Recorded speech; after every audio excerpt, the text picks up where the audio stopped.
Polo museale Santa Chiara, un chiaro esempio di genesi edilizia contemporanea, uno scrigno dove poter coniugare città e cultura, progresso e storia, innovazione e territorio, un grande ideale per una grande Bassano.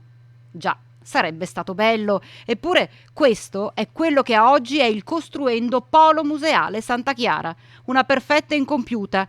Beffa nella beffa, l'amministrazione, a differenza di quanto dichiarato in pompa magna in conferenza stampa pochissimi mesi fa, non ha mosso un dito e, come abbiamo riportato nei nostri TG, è saltato l'importante finanziamento da 5.600.000 euro della Fondazione Cariverona. Motivo? L'assenza di un progetto. Insomma, grazie a Sindaca Pavan e Company, Bassano resta al palo, altro che città leader di un'area vasta. Adesso ci troviamo con un cantiere dove sono stati spesi tra i 4 e i 5 milioni di euro, in parte 2 milioni e mezzo, 3 milioni di denaro del comune di Bassano del Grappa, altri sono soldi della fondazione, che rimane così un'incompiuta.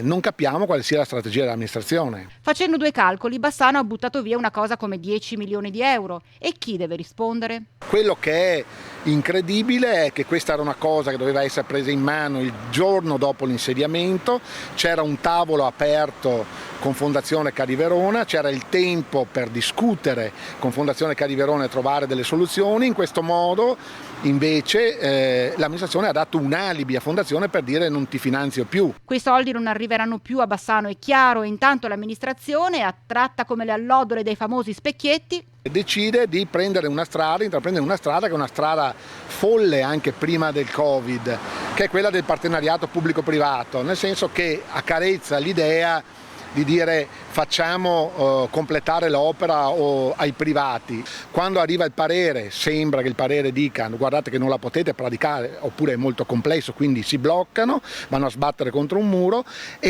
però contemporaneamente hanno fatto passare il tempo utile per poter discutere con Fondazione e poter mantenere viva l'ipotesi del finanziamento di 5.600.000 euro e quindi hanno perso anche questi. Le opposizioni sono pronte a chiedere conto di ogni passo seguito dall'amministrazione su questa vicenda che ha tanto della commedia, dell'assurdo, anche se i bassanesi hanno poco da ridere per questa ennesima debacle che porta la firma della prima cittadina Elena Pavan e di tutto il suo entourage.